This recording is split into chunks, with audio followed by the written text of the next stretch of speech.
Boa noite, irmãos, irmãs. A graça, a misericórdia e a paz do Senhor estejam sobre a sua vida, seu coração, sobre todos nós, nesse momento tão especial em que estamos reunidos para adorar ao Deus único, Pai, Filho e Espírito Santo. É realmente um privilégio podermos nos reunir e, além disso, podermos nos assentar à mesa do Senhor, na expectativa das bodas do Cordeiro. Que privilégio, que momento especial podemos desfrutar na presença do nosso Deus.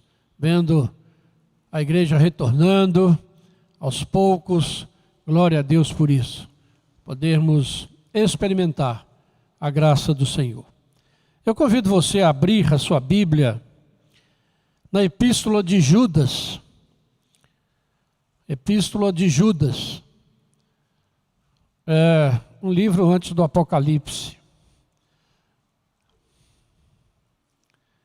Finalzinho do Novo Testamento.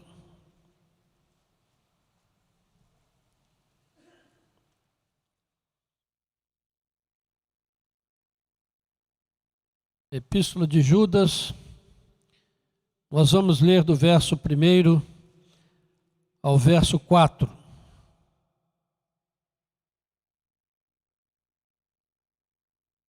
Amém?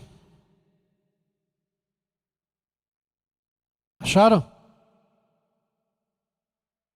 Diz assim a palavra de Deus: Judas, servo de Jesus Cristo e irmão de Tiago, aos chamados, amados de Deus, em Deus Pai e guardados em Jesus Cristo, a misericórdia, a paz e o amor vos sejam multiplicados. Amados, quando empregava toda a diligência em escrever-vos acerca da nossa comum salvação, foi que me senti obrigado a corresponder-me convosco, exortando-vos a batalhardes diligentemente pela fé que uma vez por todas foi entregue aos santos. Pois certos indivíduos se introduziram com dissimulação, os quais desde muito foram antecipadamente pronunciados para esta condenação. Homens ímpios que transformam em libertinagem a graça do nosso Deus e negam o nosso único soberano e Senhor, Jesus Cristo. Amém. A carta de Judas é praticamente desconhecida pela igreja. Além de ser muito pequena, ela vem logo antes do Apocalipse. E todo mundo fica com vontade de ler o Apocalipse, né? O que o Apocalipse traz. E às vezes a gente passa direto por cima dessa pequena carta que faz parte, né, da Bíblia, que é também inspirada pelo Espírito Santo. Mas na verdade, nesses dias que nós vivemos, de tantos desafios à nossa fé, essa carta, ela precisa ser restaurada ao seu lugar dentro do cânon bíblico. Ela é de extrema importância para a igreja dos nossos dias. Ela diz que foi escrita por Judas. Judas se apresenta. Ele se apresenta como um escravo de Jesus Cristo e como irmão de Tiago. Para os leitores da época, final do século I, essa apresentação bastava. Tiago havia sido líder da igreja em Jerusalém. A gente se lembra do concílio de Jerusalém, Atos 15. A gente se lembra do apóstolo Paulo mencionando Tiago em Gálatas, capítulo 1, versículo 19. Era também irmão de Jesus e era apóstolo. E além disso, escreveu também uma carta.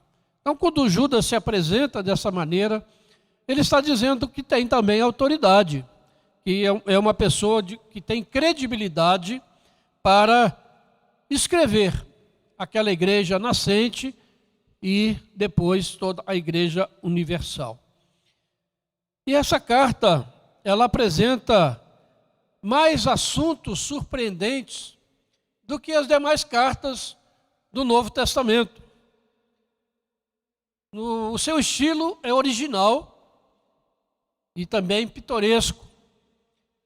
O seu tom é intenso, veemente, denunciativo.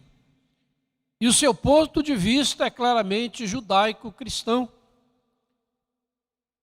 E tem muita afinidade também com a literatura apocalíptica. E o seu autor denuncia fortemente a apostasia e a idolatria. E já eram problemas dentro da igreja. E foi problema e tem sido problema durante toda a história da igreja, e o nosso tempo não é diferente. Ela é a última das epístolas gerais do Novo Testamento e é a última admoestação que nós encontramos para os cristãos batalharem diligentemente pela fé que uma vez por todas foi entregue aos santos. E é interessante que ele termina essa carta, os versículos 24 e 25, com uma das mais belas doxologias de toda a Bíblia. Depois nós vamos ler para vermos que coisa linda essa doxologia, esse final, fechamento dessa carta. E Judas alerta os cristãos para o perigo, os perigos diabólicos que a igreja tem que enfrentar durante a sua caminhada. Tanto dentro como fora. Há perigos, há ataques, há problemas que a igreja enfrenta durante toda a época. E aqui nessa carta ele vai advertir de uma maneira muito forte contra pastores que a si mesmos se apacentam, movidos por ganância. São palavras dessa carta. E que estão dentro da igreja, muitas vezes. Esses falsos pastores promovem um divórcio entre a verdade e a vida, entre aquilo que é ortodoxo, aquilo que constitui a teologia e a vida que a pessoa ou o cristão deve levar.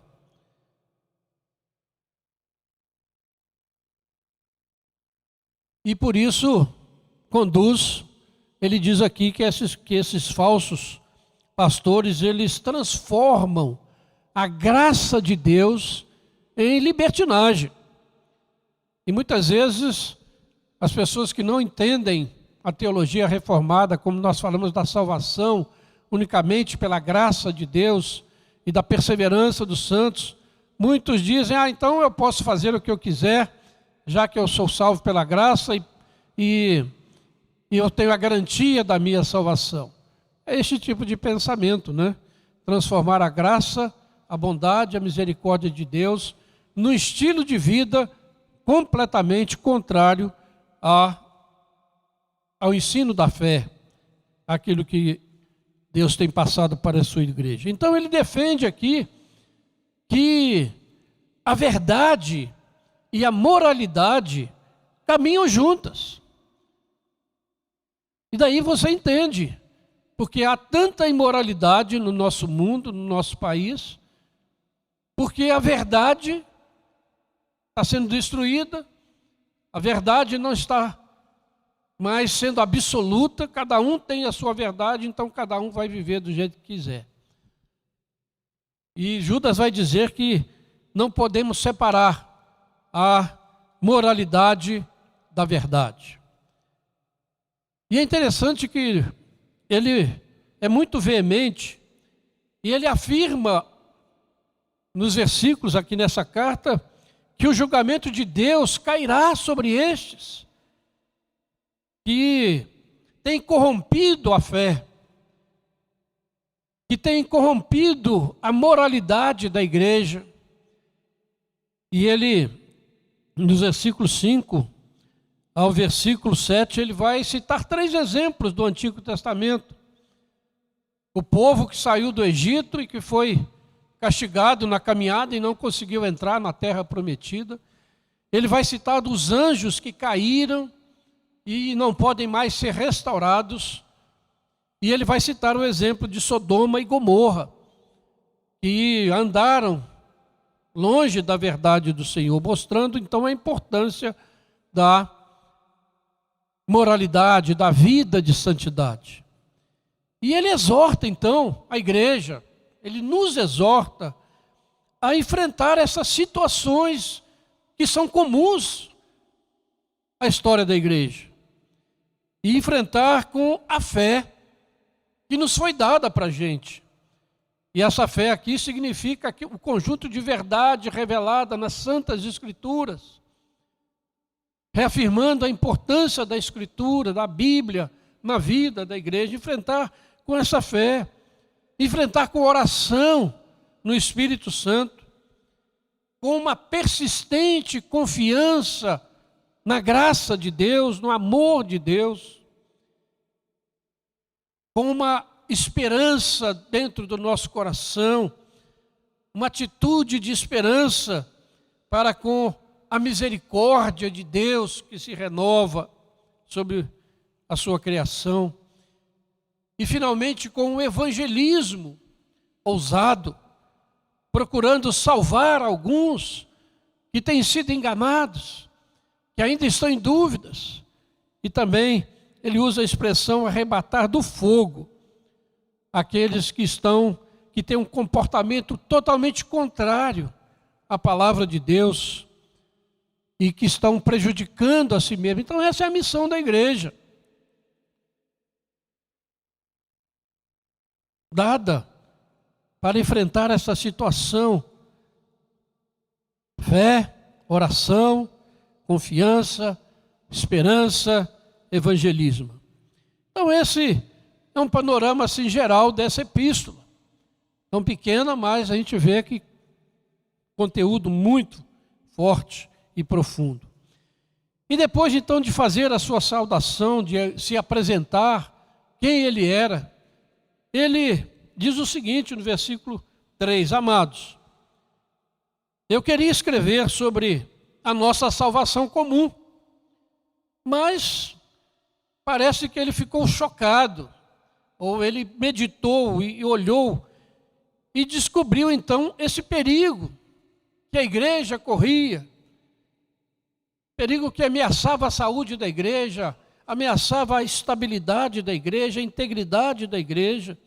Ele então diz que se sentiu obrigado, certamente pela ação do Espírito Santo, ele se sentiu obrigado a mudar o seu foco da salvação, da graça que havia alcançado, para exortar, diz aqui, exortar-vos a batalhar diligentemente pela fé que uma vez por todas foi entregue aos santos. E é justamente sobre isso, irmãos, que eu quero falar nessa noite, porque esse é o desafio que nós enfrentamos nesses dias caóticos que vivemos, especialmente quando nós estamos lembrando os 503 anos da Reforma, aquela luta tão intensa para que a verdade bíblica fosse restaurada na igreja. E às vezes nós, com o passar do tempo, muitas vezes a igreja mesmo vai se afastando daquelas verdades, vai se afastando daquilo que foi restaurado. E o desafio para nós nessa noite, novamente, é este: que nós temos uma verdade, nós temos uma revelação, nós temos uma fé que precisa ser restaurada, trabalhada, que nós precisamos realmente ousar diligentemente trabalhar para que essa fé permaneça, irmãos. E quando nós olhamos o nosso mundo, nós vemos que o mar das nações está extremamente agitado. Terrorismo, guerras comerciais, guerras de palavras, como foi dito já há pouco pelo pastor Jefferson, agitações sociais em diversos lugares, coisas que nos lembram as palavras de Jesus, de que ouviríamos falar de guerra e rumores de guerras. Olhamos os fenômenos climáticos que estão trazendo tanta preocupação e angústia, quando nós vemos as coisas mudando, o tempo e fenômenos acontecendo em todo o mundo. E agora, de uma maneira nunca imaginada, uma pandemia que se recusa a acabar. Vemos agora na Europa a coisa se tornando pior e nós não sabemos o que vai acontecer na nossa nação. E está todo mundo sem saber, os governantes batendo cabeça, ninguém sabe se abre, se fecha, se faz isso, se faz aquilo. Uma coisa terrível acontecendo. E nós somos chamados a manifestar a nossa fé nesse tempo. Mostrar ao mundo que há, de fato, uma verdade absoluta, que há uma vida eterna.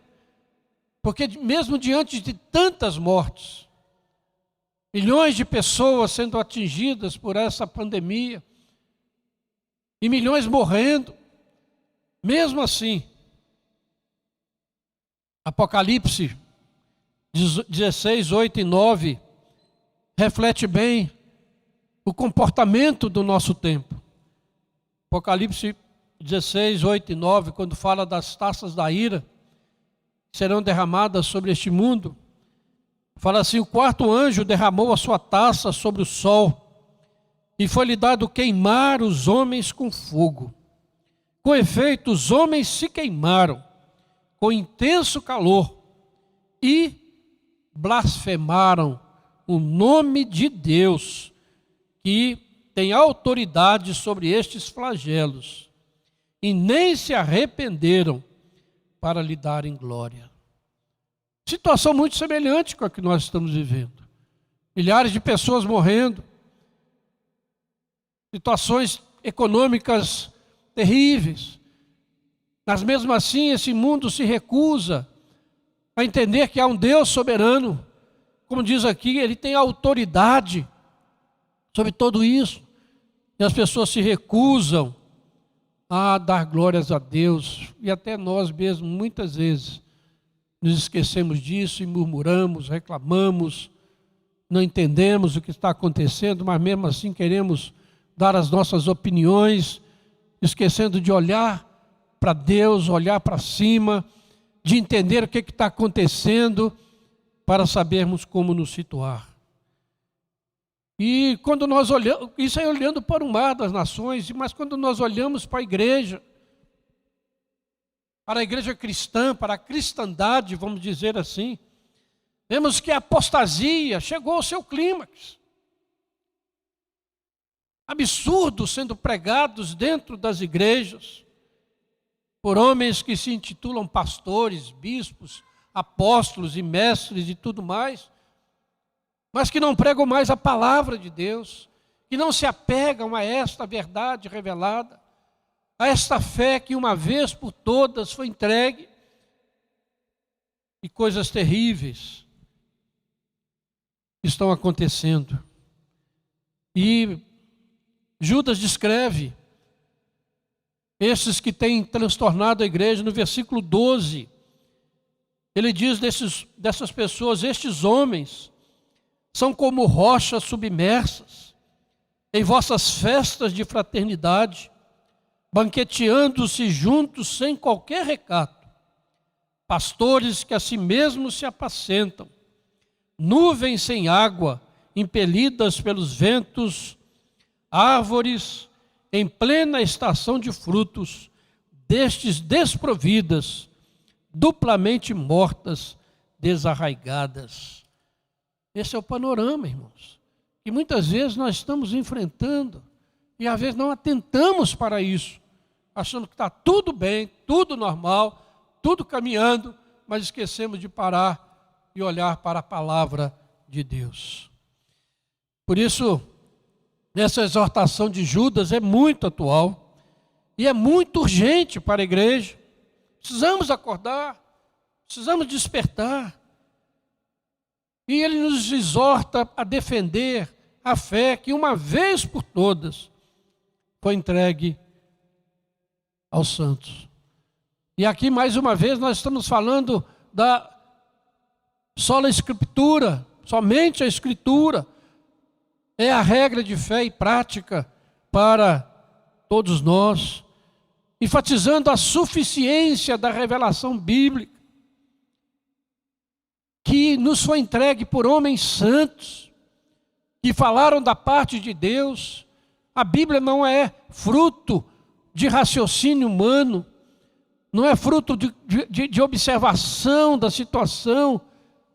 A Bíblia é fruto de uma revelação divina, dada àqueles que o Senhor Jesus escolheu. E por isso essa palavra vem de Deus. Por isso ela precisa ser cada dia mais, estar mais dentro do nosso coração. Precisamos nos apegar, porque, irmãos, sem essa palavra nós não temos chão. Nós não temos a quem nos apegar. Nós vamos ser levados de um lado para o outro, por tudo que está acontecendo nesse mundo. Por isso nós precisamos, mais do que nunca, como igreja, reafirmar os princípios da reforma, que são muito caros, mas que são também muito desprezados. Quantos estão contestando esses valores? Mas precisamos dizer que eles são válidos, que não precisam de revisão, não precisam de ser atualizados para agradar ao mundo, mas que essa revelação é suficiente para conduzir o pecador arrependido à vida eterna.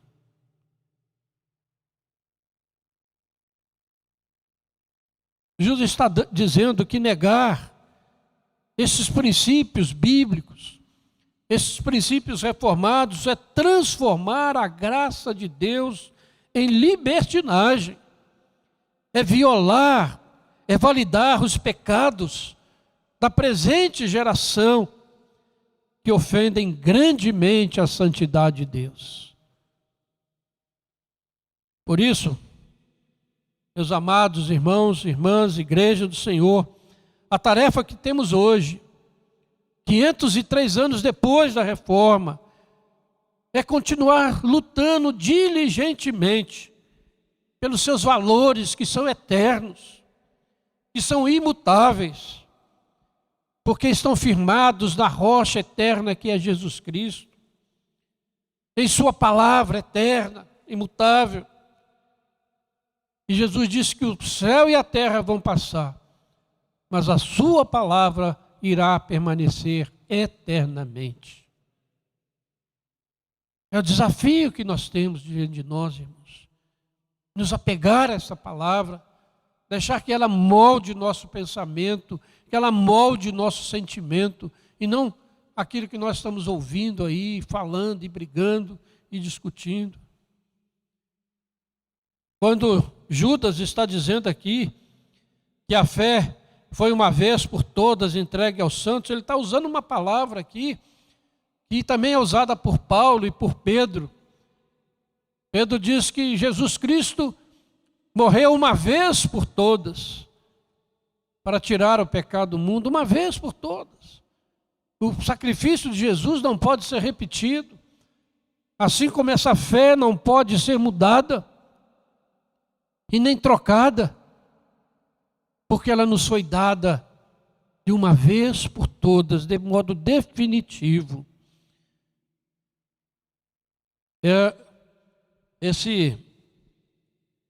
Judas está enfatizando aqui que a fé entregue aos apóstolos verdadeiros no início do cristianismo e que está registrada nas Sagradas Escrituras, devem ser levadas em frente pelas sucessivas gerações, sem qualquer inovação ou suplementação. E graças a Deus, pelos nossos antepassados, que se firmaram nessa palavra, que se firmaram nessa rocha, e nós podemos estar aqui hoje, nos nossos corações, porque foram fiéis, e nós precisamos também ser fiéis hoje, para que as gerações futuras e a geração atual possa encontrar o caminho da vida eterna. Para Judas, a tradição apostólica é um corpo de verdades reveladas e é impositiva. É válida para todos os tempos, adequada para todas as culturas e todos os povos. É final e definitiva. Ela é normativa para a igreja de todos os tempos.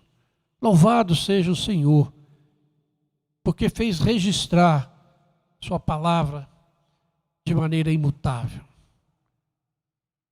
Para que as gerações, para que nós pudéssemos ter segurança, ter certeza, ter fé, confiança, e não vivermos com medo, não vivermos assustados, não vivemos sem esperança, mas Ele nos deu uma esperança viva na sua palavra. Essa fé que nós devemos batalhar, ela se refere ao corpo de verdades que está centrada em Jesus Cristo e na revelação histórica do Filho de Deus, o qual revela o verdadeiro caráter do Deus soberano e a aceitação da fé da igreja sobre Ele e nele, assim como a obediência que nós devemos ter a Ele como Senhor.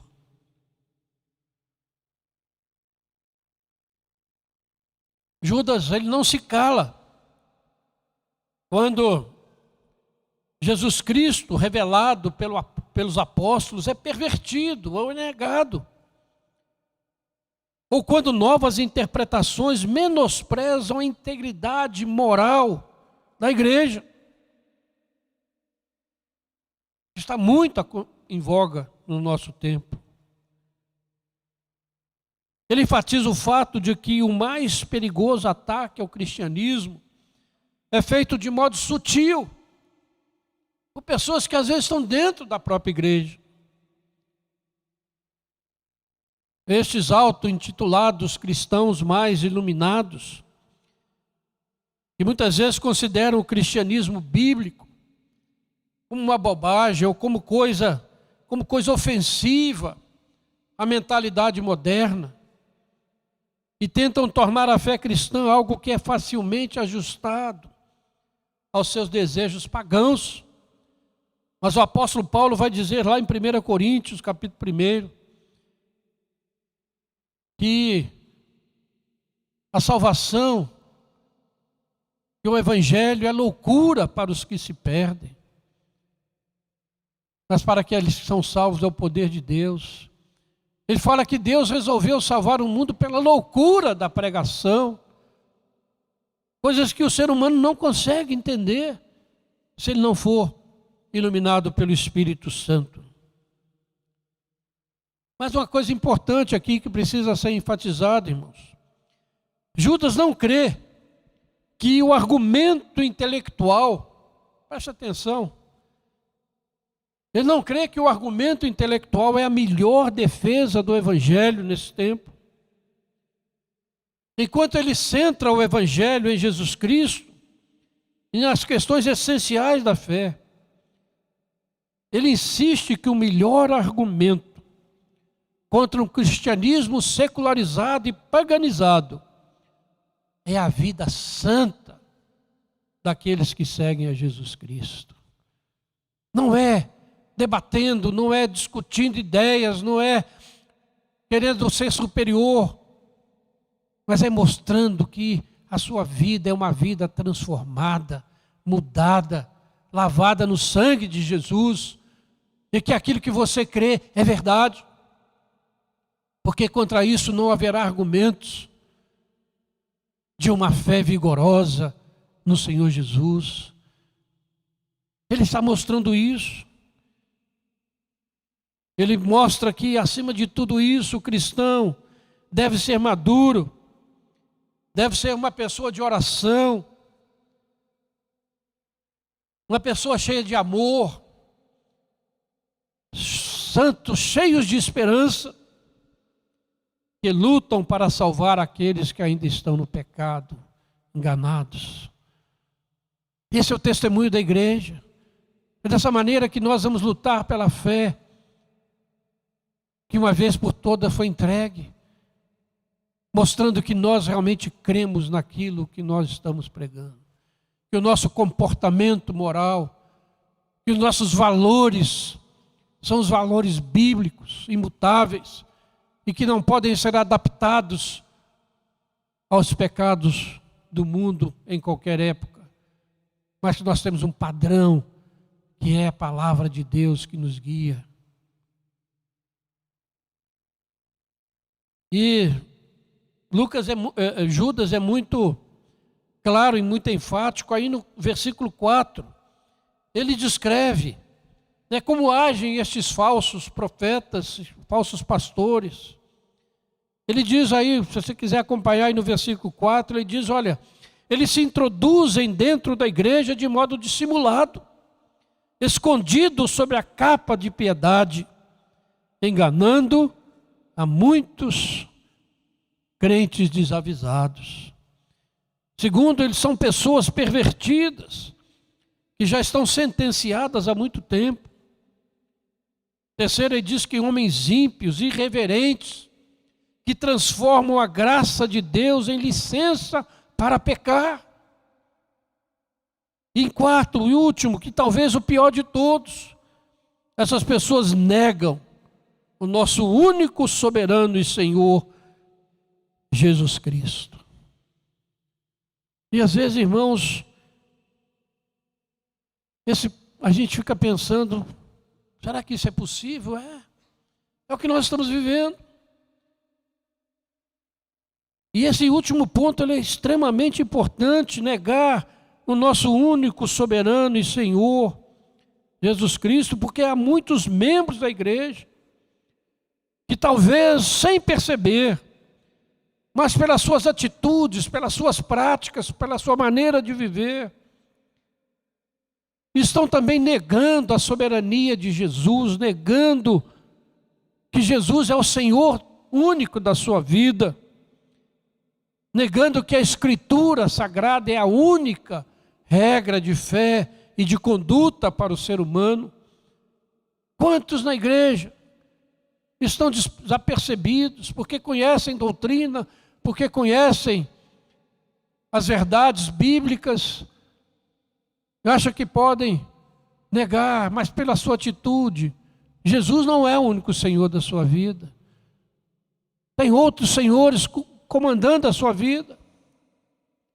Precisamos acordar para isso, porque senão nós vamos cair nesse mesmo erro. Transformar em libertinagem a graça de Deus e negar o nosso único soberano Senhor. Cuidado, irmãos. Vamos ser cuidadosos na análise da nossa vida. Negar a soberania de Jesus significa descrer dos seus ensinos. Significa tentar viver de modo diferente daquilo que ele já estabeleceu. Significa aceitarmos comportamentos, ou teses, ou ideias, ou ideologias contrárias a esta palavra. Isso é negar a soberania de Jesus. Isso leva as pessoas a aceitarem tantas ideologias e teologias e heresias como coisas normais, porque não conhecem. Jesus não é o soberano, a Bíblia não é a palavra de Deus, na verdade fala isso, mas não vive essa verdade. E Judas está nos exortando a lutarmos, a batalharmos como indivíduos, na nossa própria vida, como igreja, como povo, para não sermos arrastados por essa corrente. Judas, ele mostra que a perversão da graça de nosso Deus em licença para pecar cresce na mesma proporção que se nega Jesus Cristo como o único Senhor e Mestre. Quando se nega Jesus, quando se nega a sua palavra, cada vez mais a graça é pervertida. Cada vez mais os comportamentos são pecaminosos, porque tem uma ligação, não são coisas separadas. Negar Jesus, que Ele é o soberano Senhor, que a sua palavra é a única regra de fé e prática que vai conduzir a uma vida de pecado. Portanto, irmãos, concluindo, nesse tempo estranho que nós estamos vivendo, talvez um tempo único na história, pelo menos da nossa história, né? De cada um de nós. Nesse tempo, essa carta de Judas, talvez tão desconhecida da igreja, ganha uma importância muito grande para nós que cremos na suficiência das Sagradas Escrituras, do Antigo e do Novo Testamento. Nessa pandemia, Deus tem dado um tempo de reflexão para a sua igreja. O que você pensa dessa pandemia? Ela é fruto do acaso? Ela é fruto da ação humana? Ou Deus tem usado isso tudo para disciplinar a sua igreja, para chamar a sua igreja ao arrependimento, para punir esse mundo ímpio que está distante dele? Como você vê isso tudo? Como é que a Bíblia pode nos orientar nisso? Nós somos chamados a ler o nosso tempo à luz da Bíblia, não o contrário. É a Bíblia que tem que iluminar o tempo que nós vivemos, e ela ilumina. Como você tem passado esse tempo? Murmurando, reclamando, olhando apenas para as circunstâncias, ou você tem buscado nessa palavra, buscado em oração, uma resposta de Deus, que o mundo não dá e ninguém dá, a não ser o soberano Senhor. E nos chama ao arrependimento, e chama a sua igreja a tomar posição nesse tempo. Celebramos a ceia do Senhor. Ficamos muito tempo afastados da ceia. Será que isso fez diferença na vida de alguém? Será que você sentiu isso? Ser afastado da ceia do Senhor, como uma punição de Deus sobre a nossa vida, como igreja? Ou achamos que isso tudo não tem sentido nenhum, tanto faz como tanto fez? O que nós temos pensado? Como nós temos analisado a nossa vida de cristãos, irmãos? A carta de Judas, escravo de Jesus Cristo, irmão de Tiago, nos desafia nessa noite, nesse tempo que nós vivemos, a discernirmos a fé verdadeira. Essa fé que uma vez por todas foi entregue aos santos e que nós temos a responsabilidade de preservar. E somos chamados a lutar por ela, independente do que o mundo está dizendo, do que as ideologias estão colocando. Há uma verdade revelada, imutável. E graças a Deus nós temos um terreno seguro onde pisar. Nós sabemos para onde estamos indo. Nós sabemos que é um Deus soberano governando todas as coisas para a glória do seu nome. E esse é o nosso Deus, é o Deus que cuida de nós, é o Deus que morreu numa cruz no nosso lugar. Ele nos chama, irmãos, a lutarmos pela fé verdadeira e não admitirmos que ideologias humanistas, que filosofias de vida distante de Deus, que uma teologia deturpada, não bíblica, penetre na igreja do Senhor, porque vai enganar a muitos, como já está fazendo, impedir que essa falsa pregação, que é a pregação de uma falsa graça de Deus, que leva à libertinagem, que leva ao pecado e à perdição eterna, aconteçam conosco. É tempo de acordarmos. É tempo de despertarmos. Se essa pandemia não tem mexido com a sua vida, com a sua fé, com o seu comportamento, com os seus valores, repense isso. Deus está falando e gritando aos ouvidos deste mundo. Há um megafone de Deus falando aí aos nossos corações. A palavra dele está aí diante de nós. Leia essa palavra e Deus vai falar com você, vai gritar nos seus ouvidos. Além da pregação que você ouve.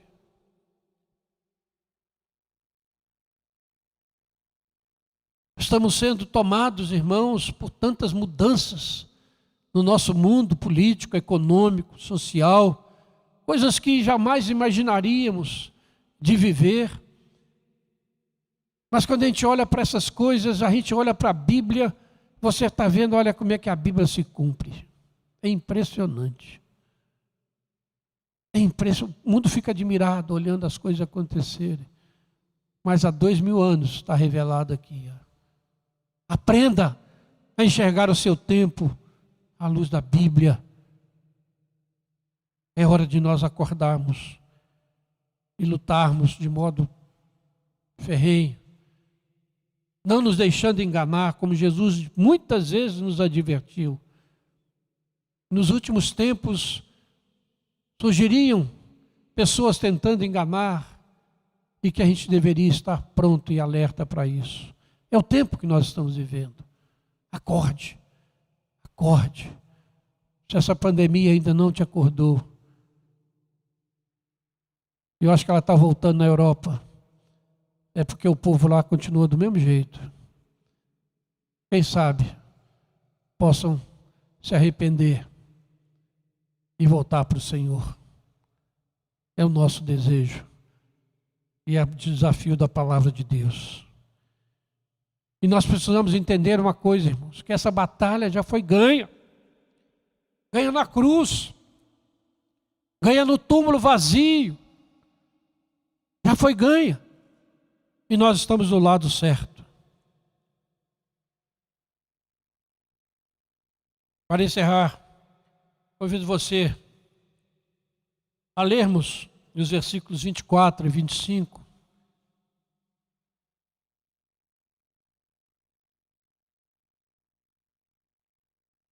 Lemos todos juntos a uma só voz. Essa palavra tão maravilhosa. Você pode aplicar tirando o vos por nos, do versículo 24. Vamos ler? Ora, aquele que é poderoso para nos guardar de tropeços e para nos apresentar com exultação, imaculados diante da sua glória, ao único Deus, nosso Salvador, mediante Jesus Cristo, Senhor nosso, glória, majestade, império e soberania, antes de todas as eras, e agora, e para todos sempre. Amém. Amém. Glória a Deus. Glória a Deus, irmãos.